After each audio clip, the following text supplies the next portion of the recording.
Hi hello നമസ്കാരം. അമുദാസ് മൾട്ടിക്കോട്ടിലേക്ക് വീണ്ടും സ്വാഗതം. നമ്മളിന്ന് ചെയ്യാൻ പോകുന്നത് നല്ല ഗരം മസാലയാണ്. നല്ല ഫ്ലേവർഫുൾ ആയിട്ടുള്ള ഗരം മസാലയാണ്. എല്ലാവിധ ഇറച്ചിക്കറികൾക്കും അതേപോലെ പച്ചക്കറി വെച്ചുള്ള കറികൾക്കും ഉപയോഗിക്കാൻ പറ്റുന്ന ഒരു മസാലയാണ്. ഇതിന്റെ അളവ് ഞാൻ വറുക്കാൻ പാത്രത്തിലെടുക്കുന്ന സമയത്ത് പറഞ്ഞു തരാം. ഇപ്പം അത്യാവശ്യം വേണ്ട സാധനങ്ങൾ എന്തൊക്കെയാണെന്ന് നോക്കാം. ഏലക്ക, ഗ്രാമ്പു, പട്ട, ജാതിപത്രി, തക്കോലം, ജാതിക്കയുടെ പകുതി, പിന്നെ മല്ലി, ഷാഹി ജീരകം എന്ന് പറയുന്നത് ചെറിയ ജീരകം, സാജീരകം എന്നും പറയും. ജീരകം, ചെറിയ തോരൻ അരയ്ക്കുന്ന ജീരകം, പിന്നെ പെരിഞ്ജീരകം, പിന്നെ കുരുമുളക്. ഇത് കൽപ്പാസി എന്ന് പറയും, സ്റ്റോൺ ഫ്ലവർ മസാല ഐറ്റമാണ് ഇതും. അതുകൂടാതെ 10 വയണയില എടുത്തിട്ടുണ്ട് ഞാൻ. ഈ മസാലകളെല്ലാം തന്നെ ടിഷ്യൂവോ അല്ലെങ്കിൽ നല്ല വെള്ള തുണിയോ വെച്ചിട്ട് നന്നായി തുടച്ചെടുക്കണം. പട്ടയിൽ പൊടിയൊക്കെ കാണാൻ ചാൻസ് ഉണ്ട്. ചെറുതായിട്ട് പൊട്ടിച്ചിട്ട് അകം നന്നായിട്ട് തുടച്ചെടുക്കണം. അതേപോലെ തന്നെ വയണയിലയും നന്നായിട്ട് തുടച്ചെടുക്കണം. അതിൽ പൊടി കാണാൻ ചാൻസ് ഉണ്ട്. പിന്നെ ജീരകം, കുരുമുളക്, ഏലക്ക, ഗ്രാമ്പു ഇതെല്ലാം ഞാൻ നന്നായിട്ട് കഴുകി ഉണങ്ങിയെടുത്തതാണ്.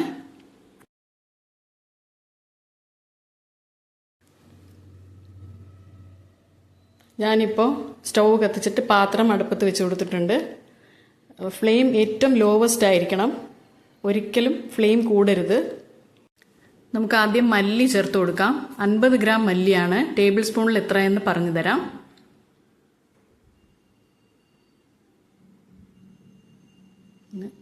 രണ്ട്, 3, 4, 5, 6 ടേബിൾ സ്പൂൺ മല്ലിയാണ് നമ്മൾ ചേർത്ത് കൊടുക്കുന്നത്. നമുക്ക് മല്ലി വറുത്ത് കൊടുക്കാം. നിറം ഒന്നും മാറാൻ പാടില്ല, നന്നായിട്ട് ചൂടായാൽ മാത്രം മതി. നിറം മാറി കുറച്ച് മൂത്ത് പോയി കഴിഞ്ഞാൽ ടേസ്റ്റ് വേറെയായി പോവും. അതുകൊണ്ട് അത് വളരെ ശ്രദ്ധിക്കണം. മല്ലി മാത്രമല്ല, എല്ലാ സാധനങ്ങളും.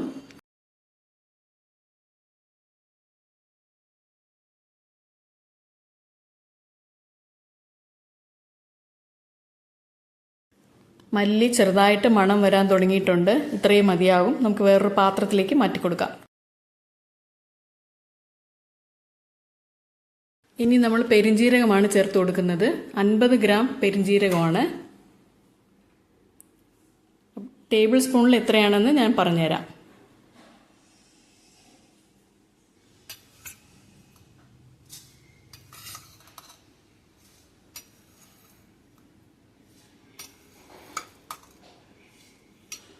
അഞ്ച് ടേബിൾ സ്പൂൺ പെരിഞ്ജീരകമാണ് നമ്മൾ ചേർത്ത് കൊടുത്തിരിക്കുന്നത്. അതും നമ്മൾ ലോ ഫ്ലെയിമിലിട്ടിട്ട് ചൂടാക്കി എടുക്കുവാണ്.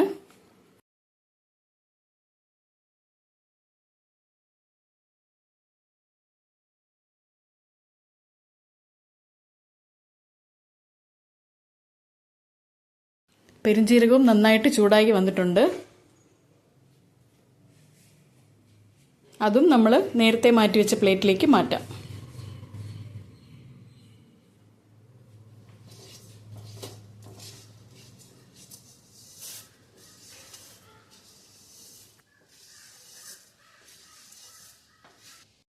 ഇനി ഇതിലേക്ക് ചെറിയ ജീരകം ചേർത്ത് കൊടുക്കാം. 25 ഗ്രാമാണ്, 2 ടേബിൾ സ്പൂൺ. അതും കൂടി ചേർത്ത് കൊടുത്ത് ഇതുപോലെ തന്നെ ലോ ഫ്ലെയിമിൽ വെച്ചിട്ട് ചൂടാക്കിയെടുക്കാം. ഇത് ഒട്ടും നിറം മാറാൻ പാടില്ല. നിറം മാറിക്കഴിഞ്ഞാൽ ജീരകത്തിൻ്റെ ടേസ്റ്റ് തന്നെ മാറിപ്പോകും. അത് വളരെ ശ്രദ്ധിക്കണം.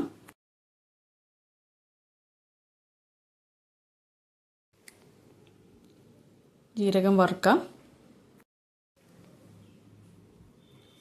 ജീരകം നന്നായിട്ട് ചൂടായിട്ടുണ്ട്. ഇതും നമുക്ക് പ്ലേറ്റിലേക്ക് മാറ്റി കൊടുക്കാം.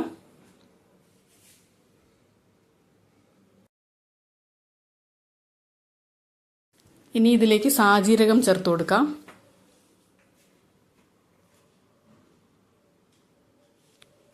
15 ഗ്രാം സാജീരകമാണ്, 1.25 ടേബിൾ സ്പൂൺ. അതും കൂടി റോസ്റ്റ് ചെയ്ത് മാറ്റാം.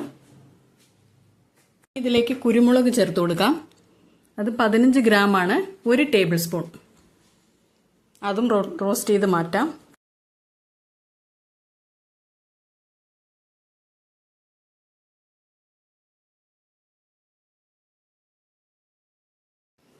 കുരുമുളകും നന്നായിട്ട് ചൂടായിട്ടുണ്ട്, അതും നമുക്ക് മാറ്റി കൊടുക്കാം. ഇനി ഇതിലേക്ക് ഏലക്ക ചേർത്ത് കൊടുക്കാം. ഏലക്ക 25 ഗ്രാമാണ്, 2.5 ടേബിൾ സ്പൂൺ. അതും കൂടി ചേർത്ത് കൊടുത്തിട്ട് ചൂടാക്കിയെടുക്കാം.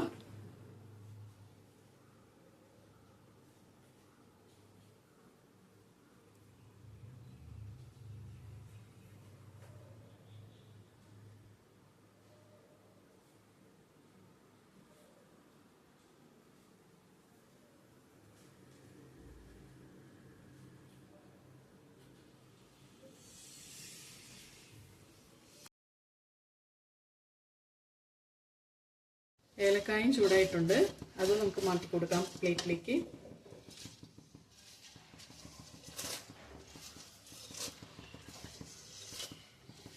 ഇതിലേക്ക് ഗ്രാമ്പു ഇട്ട് കൊടുക്കാം. 15 ഗ്രാമാണ്. 2 ടേബിൾ സ്പൂൺ ഉണ്ടാവും.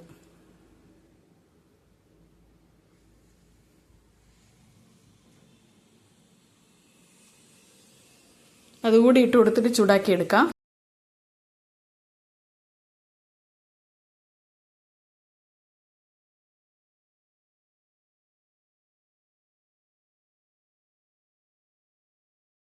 ചൂടായിട്ടുണ്ട്, അത് മാറ്റി കൊടുക്കാം. ഇതിലേക്ക് തക്കോലം ചേർത്ത് കൊടുക്കാം. അതിങ്ങനെ ചെറുതായിട്ടൊന്ന് നുറുക്കിയിട്ട് ചേർത്ത് കൊടുക്കുന്നത് നല്ലത്, പെട്ടെന്ന് മുരിഞ്ഞു വരും. മുരിയണ്ട, ചൂടായി വരും. ഇത് 6 എണ്ണമാണ്, വെയിറ്റ് 6 ഗ്രാം.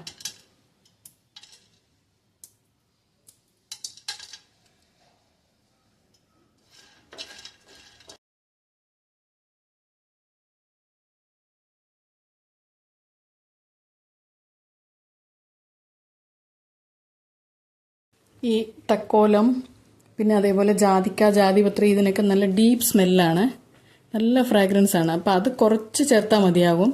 കൂടുതലായി പോയി കഴിഞ്ഞാൽ മസാലയുടെ ആ ഫ്ലേവർ തന്നെ മാറിപ്പോകും. അതുകൊണ്ട് അത് ശ്രദ്ധിക്കണം. കൂടെ നമ്മൾ എടുത്തു വെച്ചിരിക്കുന്ന പകുതി ജാതിക്ക അതും കൂടി ചേർത്ത് കൊടുക്കാം.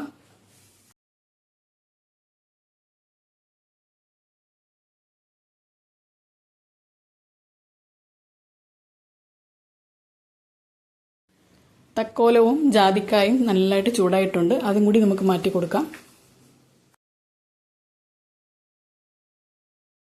ഇതിലേക്ക് നമ്മൾ എടുത്തു വെച്ചിരിക്കുന്ന ജാതിപത്രി, അത് ഒരു ജാതിക്കായുടെ പുറത്തുള്ള ആ തൊണ്ടാണ്, അത് ഒരു ചേർത്ത് കൊടുക്കാം. 2 ഗ്രാമാണ് അതിൻ്റെ വെയിറ്റ് വരുന്നത്, 1/2 ടേബിൾ സ്പൂൺ ഉണ്ടാവും. അതും കൂടി ചേർത്തിട്ട് ചൂടാക്കാം.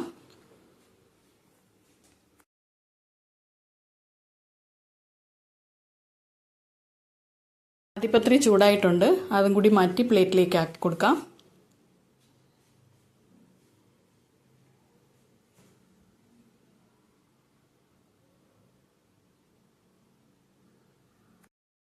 ഇനി പട്ട ചേർത്ത് കൊടുക്കാം.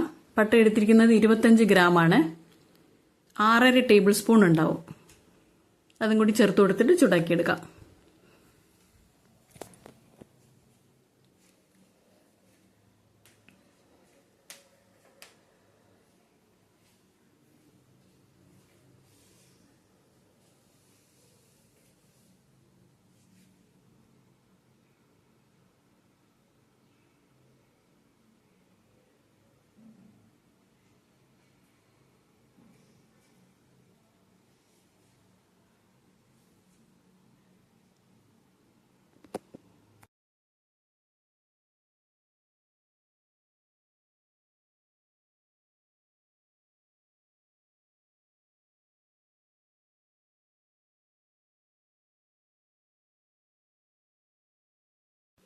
പട്ടയും നന്നായിട്ട് ചൂടായിട്ടുണ്ട്, അതും പ്ലേറ്റിലേക്ക് മാറ്റി കൊടുക്കാം.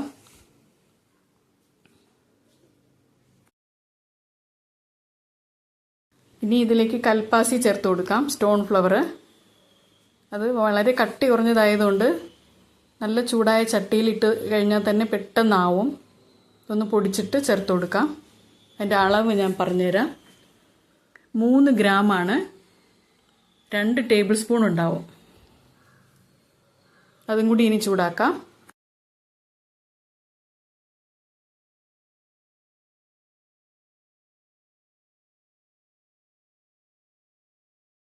ചൂടായിട്ടുണ്ട്, അതും മാറ്റി കൊടുക്കാം.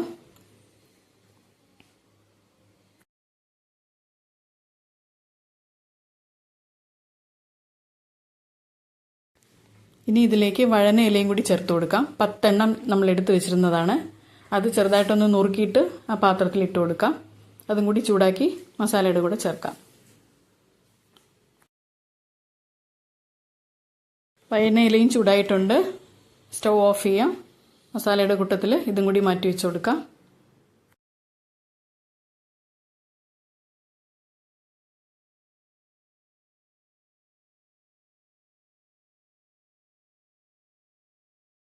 മസാലയൊക്കെ ചൂടാക്കി വെച്ചിട്ടുണ്ട്. അതൊന്ന് തണുത്ത് കിട്ടാനായിട്ട് നമുക്ക് മാറ്റി വയ്ക്കാം. അത് കഴിഞ്ഞിട്ട് പൊടിച്ചെടുക്കാം. മസാലയൊക്കെ നന്നായിട്ട് ചൂട് തണുത്തിട്ടുണ്ട്. ഇത് മിക്സി ജാർ എടുക്കുന്ന സമയത്ത് ഒരു കാര്യം പ്രത്യേകം ശ്രദ്ധിക്കണം. എന്താണെന്ന് വെച്ചാൽ നമ്മൾ വേറെ മസാലകളൊക്കെ സ്ഥിരം അരയ്ക്കുന്നതല്ലേ അതിൽ. അപ്പോൾ ഈ ഗരം മസാല പൊടിക്കുന്ന സമയത്ത് നന്നായിട്ട് സോപ്പും ചൂടുവെള്ളവും വെച്ച് കഴുകി ബ്ലേഡെല്ലാം ഊരി മാറ്റി നന്നായിട്ട് വൃത്തിയാക്കി വെച്ച മിക്സിയിൽ വേണം ഗരം മസാല പൊടിക്കാനായിട്ട്. ചെറിയൊരു വ്യത്യാസം വന്നു കഴിഞ്ഞാലും അതിൻ്റെ ഗുണം നഷ്ടപ്പെടും. അതുകൊണ്ട് അത് പ്രത്യേകം ശ്രദ്ധിക്കണം. ഞാനിപ്പം ബ്ലേഡൊക്കെ ഊരി മാറ്റി നന്നായിട്ട് കഴുകി വെച്ചിരിക്കുന്നതാണ്. മസാല മിക്സി ജാറിലേക്ക് മാറ്റാം.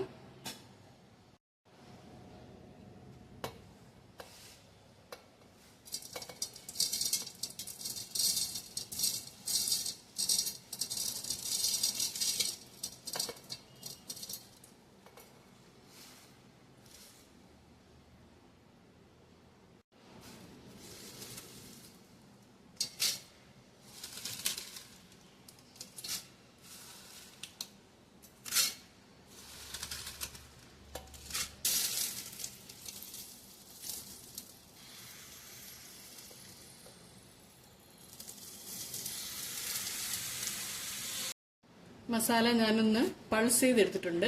പതുക്കെ സമയം എടുത്ത് വേണം പൊടിച്ചെടുക്കാനായിട്ട്.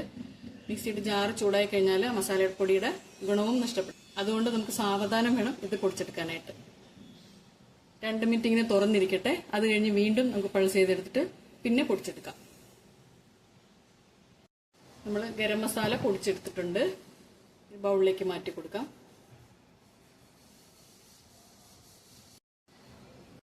നമ്മുടെ ഗരം മസാല റെഡി ആയിട്ടുണ്ട്.